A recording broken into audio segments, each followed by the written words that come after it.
What an ideal family. If we had kids, maybe we could have been like that, said my husband Wilson with a smile. His smile was soft, like he was looking at something precious. At first glance, Wilson, with such an expression, might seem like a kind person. But that's not the case. There's a little boy surrounded by his seemingly kind parents, playing happily. Sadly for that child, I'm about to destroy their happiness in a terrible way. But it's Wilson's fault. If there's anyone to blame, it's Wilson, who betrayed me cruelly. Their misfortune is all because of Wilson. My name is Anissa, a 43-year-old housewife. I live with my husband Wilson. We met through a friend's introduction. At that time, I wasn't particularly interested in romance, but Wilson approached me. Gradually, I developed romantic feelings for Wilson, and we started dating, leading smoothly into marriage. We didn't have kids. It's not a fertility issue or anything. Wilson was always busy with work, often away from home since the beginning of our marriage. There were times he didn't come home for days due to business trips, so we couldn't find time for intimacy as a couple. Surely having children would have let us experience the joy of a growing family. But we were happy, just the two of us. Even without children, being with the person I love most was the greatest joy. I believed Wilson felt the same, yet I also harbored doubts whether it was really true. I didn't want to doubt Wilson, but he was incredibly busy. Another business trip? This is your third this month, and this time you'll be gone for a week? That day, Wilson came home from work and mentioned he had to go on a business trip. It turned out he had to travel far by plane and wouldn't be back for about a week. This was his third extended absence this month due to business trips. No matter how busy work is, there are limits. Lately, he's been working late every day, and as a couple, we barely even see each other. Wilson, it's just not normal to be this busy. Maybe there's something wrong with your company's work environment. You don't have to worry about our finances for a month or two, so why not consider a job change? At this rate, I'm afraid you might collapse. I said, worried about the frequent late nights and business trips that seemed excessive. It was clear that something was off about Wilson's company. I feared for his health and felt it was my duty as his wife to do something about it. No, I'm okay. Work is tough, but I find it fulfilling.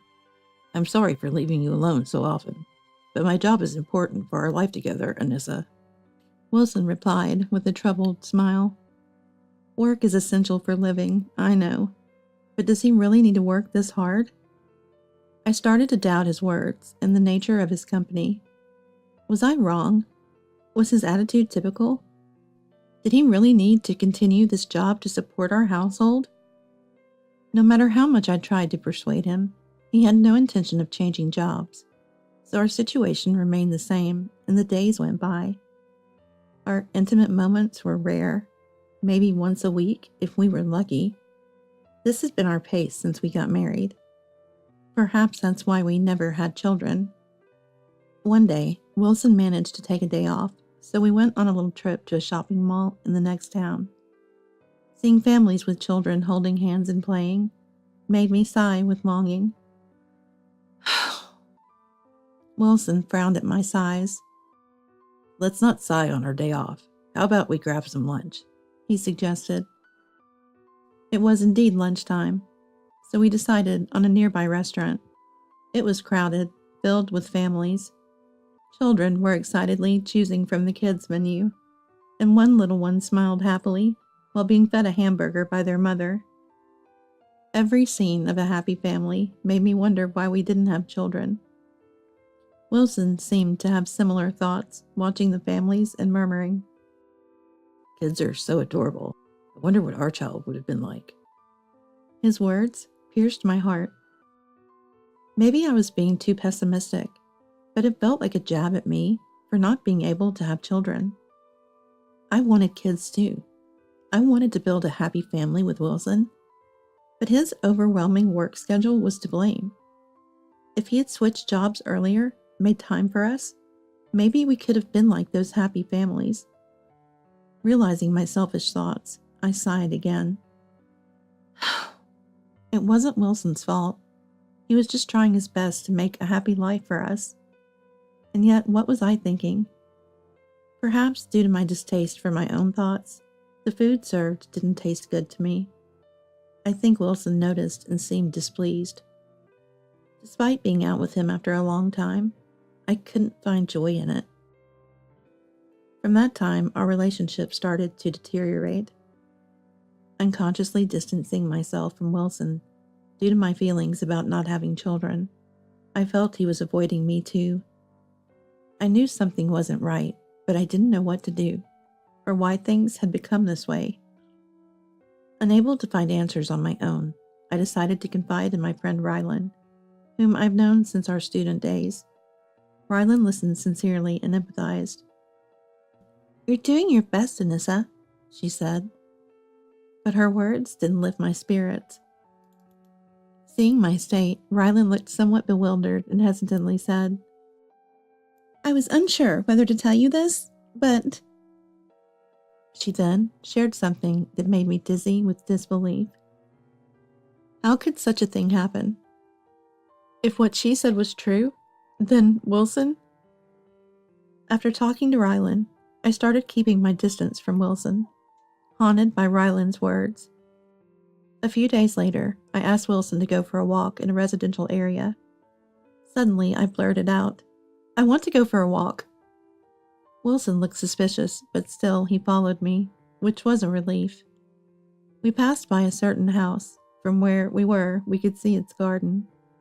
There, a happy-looking family was having a barbecue. A little boy surrounded by adults who appeared to be his parents was playing joyfully. Wilson murmured, "What an ideal family. If we had kids, maybe we could have been like that." He looked at them with deep affection. To an onlooker, Wilson might seem kind, but the truth was different. Wilson and this family had a close relationship. The happy scene was undeniable proof of Wilson's cruel betrayal. That's why I had brought him here today. I was observing Wilson to see if he showed any remorse, but apparently he had none. If he was going to make life difficult, then so be it. It's not the child's fault, but it's all Wilson's doing. He's the one to blame. I decided to punish the traitors. "Yes, that's true, but it's your fault that they're going to be unhappy," I said, watching the happy family from afar.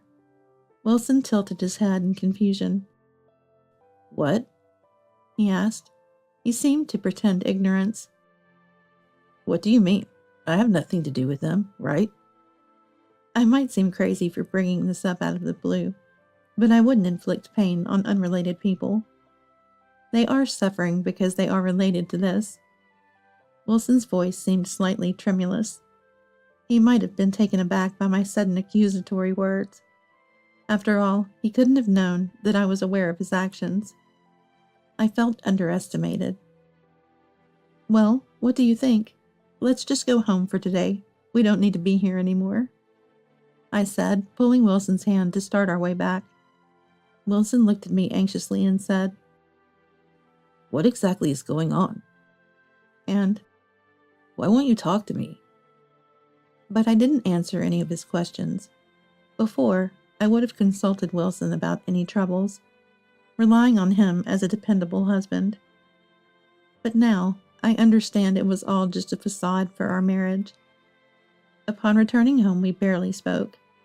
I had a casual dinner and then secluded myself in my room.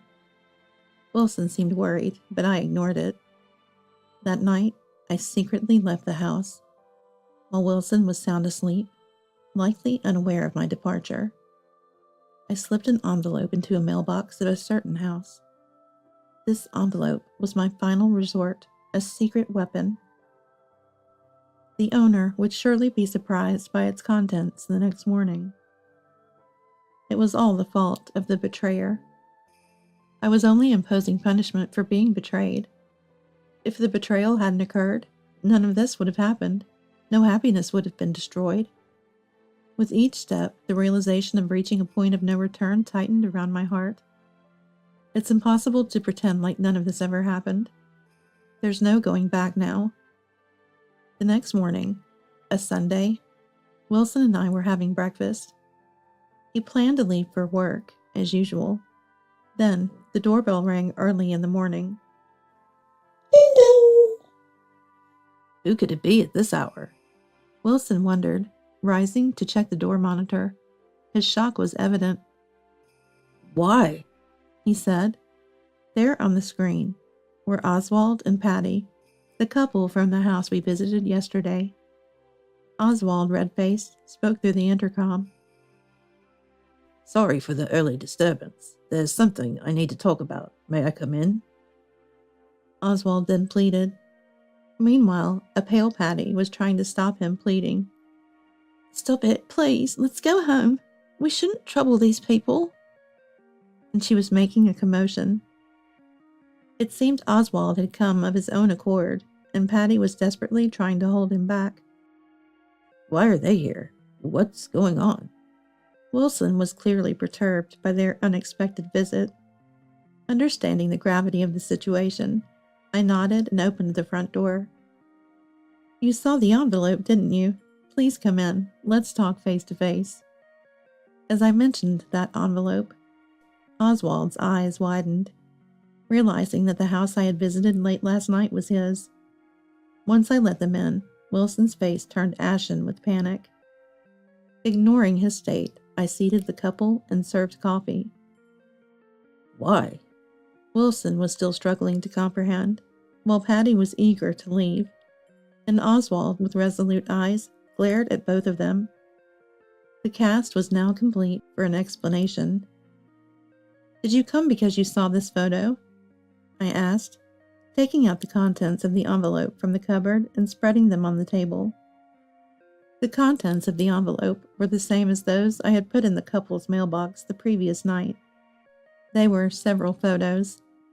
In each photo, Wilson and Patty were affectionately walking through the night streets together. They were having an affair.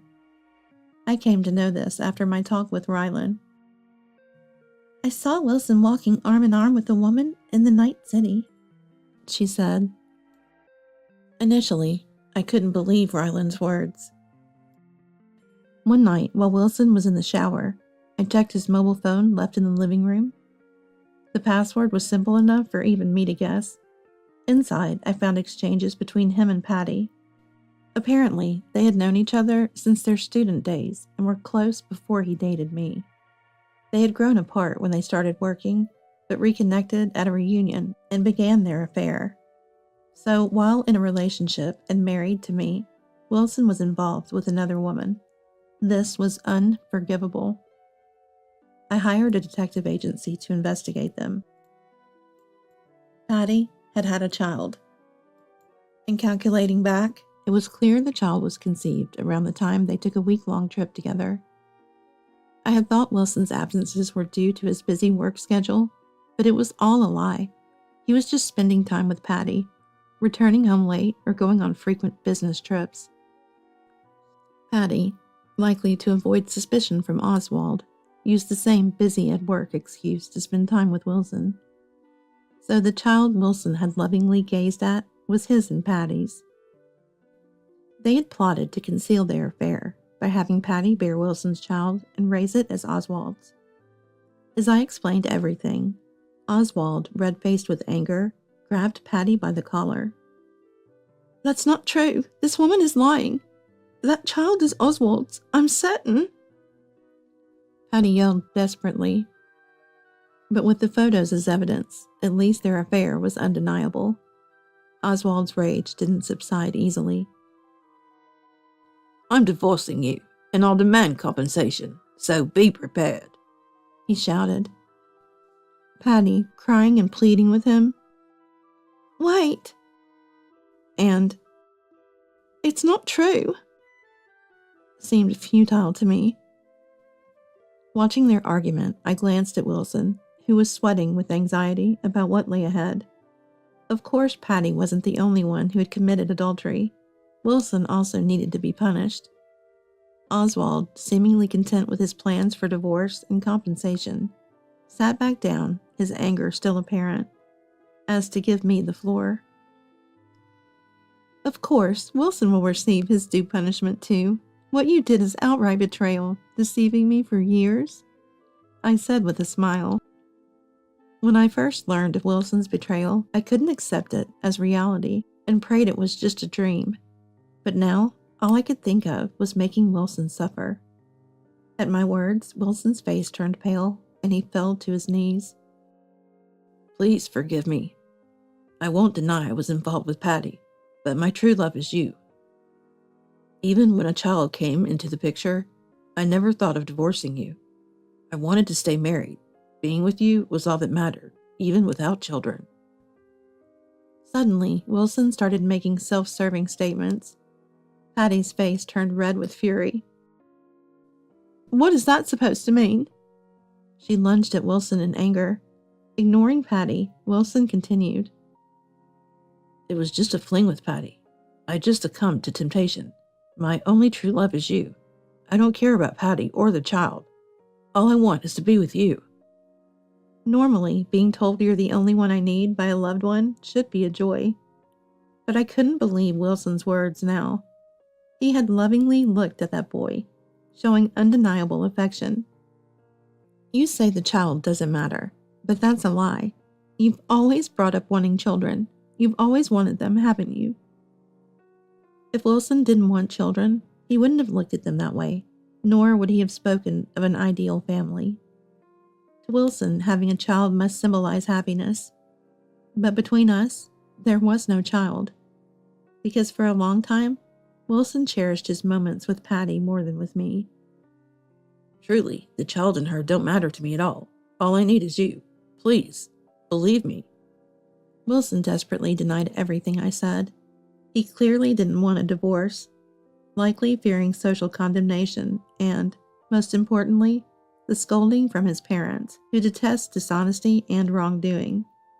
If they found out, Wilson would be severely reprimanded, perhaps even disowned. It's impossible. I can't believe you. Who betrayed and cheated on me for years? Who destroyed my trust and feelings? And despite not wanting a child with me, you went ahead and had one with your affair. How can I believe your feelings now? Let's just get a divorce. I can't continue as your wife anymore. I declared firmly. Wilson's face showed utter despair at my words. In the past, it would have taken immense courage for me to utter divorce. I loved Wilson that much. Yet knowing this, he cruelly betrayed me. Such a sin shouldn't be easily forgiven. Moreover, Wilson was even ready to coldly abandon his own flesh and blood. If he hadn't been so reckless, none of this would have happened. Abandoning a child just to save himself was unthinkable. Wilson needed to take responsibility as an adult. Therefore, I couldn't forgive him. He deserved to be punished, to face his sins, and ensure he never repeats such actions. Patty, red-faced with anger, was crying incessantly. Shrugging off her arm, Wilson turned to me, apologizing deeply, clinging at my feet, trying to hold on to me. Watching this, I sighed heavily, causing Wilson to shudder. But even then, I couldn't bring myself to forgive him. Eventually, we decided to divorce. Wilson was vehemently against it, leading to divorce mediation. With substantial evidence of his infidelity, the divorce was finalized with Wilson being at fault. Subsequently, I demanded a substantial compensation from Wilson. He ended up having to pay a significant amount. Naturally, this news reached my in-laws, who were furious. Wilson, unable to pay the full amount, begged them to cover it, but they refused even to let him cross their doorstep. Thus, Wilson had to take on debt to pay the compensation, and is now working tirelessly, day and night, to repay it. Similarly, Patty was also divorced, and is now back at her parents' house with her child. According to Oswald, her parents are extremely angry, and they've made her work relentlessly, devoid of any leisure, for as long as they live. Through this, I was able to properly punish Wilson for his terrible betrayal. Frankly, it was a distressing and exhausting ordeal. Yet I felt relieved, having delivered punishment for the betrayal that lasted for years. Since then, I've moved and am living peacefully in a new place. I often meet Rylan, who helped me during that time. It was really tough back then. We talk about it to this extent. After such a harsh betrayal, the idea of marriage is unappealing to me now. I plan to remain single for a while. I've started to think that living for myself is a valid choice in my life. From now on, I want to live for myself.